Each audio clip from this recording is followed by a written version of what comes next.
dreamy mac and cheese. Please like, share, and subscribe to the No Frills family.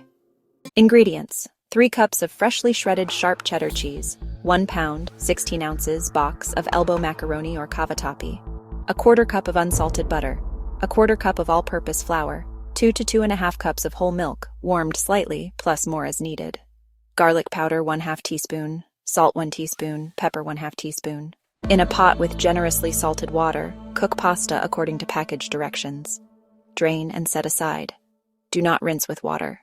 In a medium pot or Dutch oven, I use a 4-quart. Melt butter over medium-low heat. Once melted, add the flour and whisk constantly for about 3 minutes, until it's slightly thickened and smells a bit nutty. This is called a roux. Gradually add the milk in parts, whisking until incorporated each time. This prevents lumps. Let it come to a very low simmer. It will thicken as it heats up.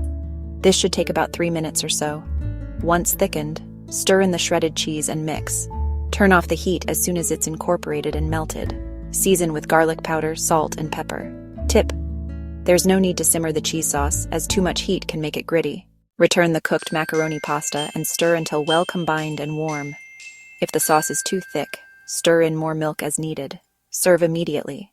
Please like, share, and subscribe for more.